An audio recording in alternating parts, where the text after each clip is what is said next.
Hello friends, welcome to our channel கதை கேட்போம் வாங்க. இன்னைக்கு நம்ம பார்க்க போகிற புக் அட்டாமிக் ஹேபிட்ஸ். இந்த புக்கை ஜேம்ஸ் கிளியர்ன்றவரை எழுதியிருக்காரு. இந்த புக்குடைய தமிழ் மொழிபெயர்ப்பை தான் நம்ம இந்த எபிசோட்ல இருந்து பார்க்க போகிறோம். இந்த புக்குடைய தமிழ் மொழியாக்கம் என்னன்னு பார்த்தீங்கன்னா சின்னஞ்சிறு பழக்கங்கள்.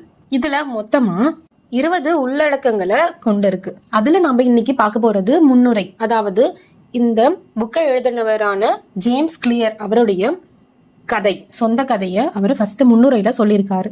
முன்னுரை. என் கதை.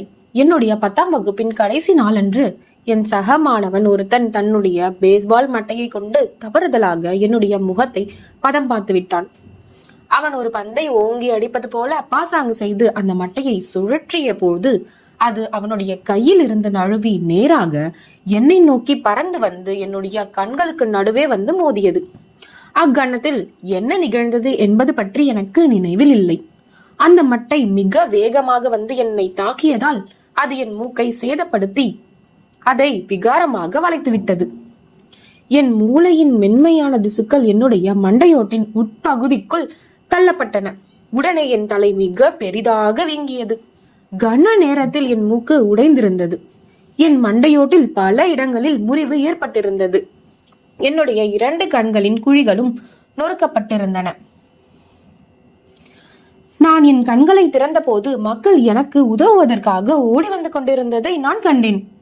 நான் கீழே பார்த்தபோது என் உடையின் மீது செந்நிற புள்ளிகள் இருந்ததை கவனித்தேன். என்னுடைய சக மாணவர்களில் ஒருவன் தன்னுடைய சட்டையை கழற்றி என்னிடம் கொடுத்தான். உடைந்திருந்த என்னுடைய மூக்கிலிருந்து கொட்டி கொண்டிருந்த ரத்தத்தை நிறுத்துவதற்கு நான் அந்த சட்டையை என் மூக்கின் மீது வைத்து அழுத்தி பிடித்தேன். நான் அதிர்ச்சியிலும் குழப்பத்திலும் இருந்ததால் நான் எவ்வளவு மோசமான நிலையில் இருந்தேன் என்பதை என்னால் உணரவில்லை.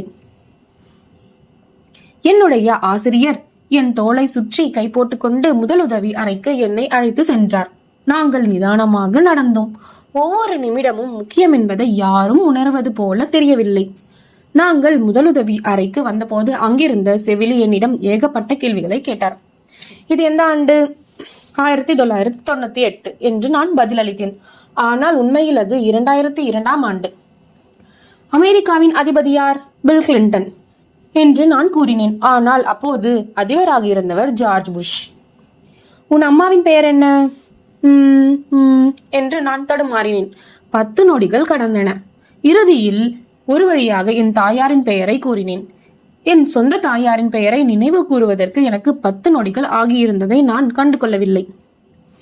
அச்செவிலி அதற்கு பிறகு என்னிடம் கேட்ட கேள்வி எதுவும் எனக்கு ஞாபகத்தில் இல்லை. என் மூளை வேகமாக வீங்கிக் கொண்டிருந்ததை என் உடலால் கையாள முடியவில்லை.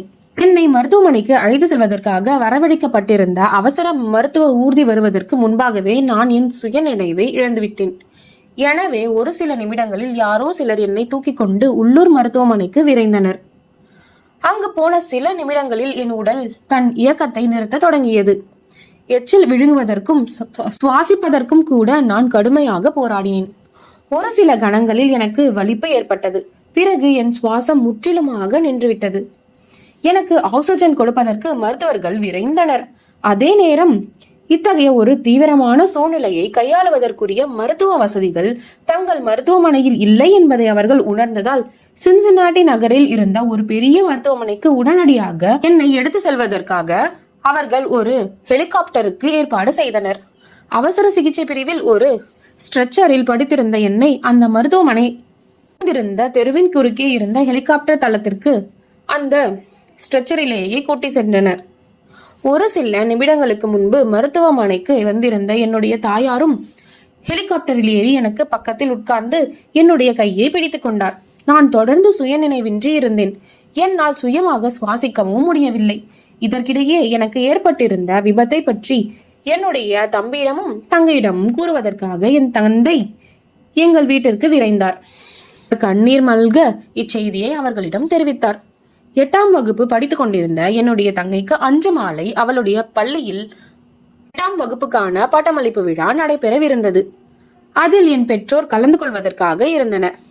எனக்கு ஏற்பட்டிருந்த விபத்தின் காரணமாக தன்னால் அந்த விழாவிற்கு வர முடியாது என்று என் தந்தை என் சகோதரியிடம் கூறிவிட்டு அவளையும் என் தம்பியையும் எங்களுடைய உறவினர்களின் பொறுப்பில் விட்டுவிட்டு என் தாயாரை சந்திப்பதற்காக சின்சினாட்டிக்கு தன் காரில் வந்து சேர்ந்தார்.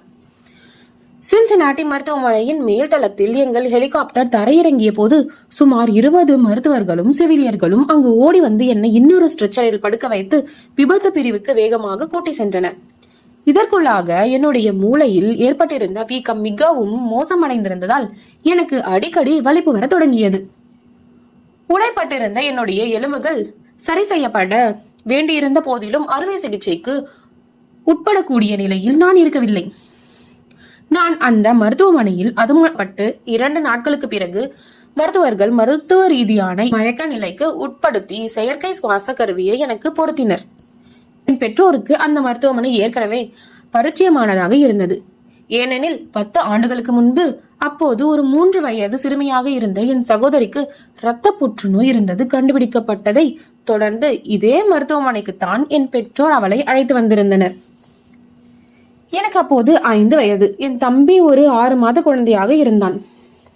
2.5 ஆண்டு காலம் வேதி சிகிச்சை உட்பட ஏகப்பட்ட சிகிச்சைகளுக்கு உட்பட்ட பிறகு இறுதியில் என் தங்கை முற்றிலும் குணமடைந்து அந்த மருத்துவமனையிலிருந்து வீடு திரும்பினாள். 10 ஆண்டு கால இயல்பு வாழ்க்கைக்கு பிறகு இப்போது மீண்டும் என் பெற்றோர் வேறொரு குழந்தையுடன் அதே மருத்துவமனைக்கு வந்திருந்தனர். ஆழ்மயக்க நிலைக்கு சென்ற போது என் பெற்றோருக்கு ஆறுதல் அளிப்பதற்காக அந்த மருத்துவமனை ஒரு பாதிரியாரையும் ஒரு சமூக சேவகரையும் அவர்களிடம் அனுப்பி வைத்தது.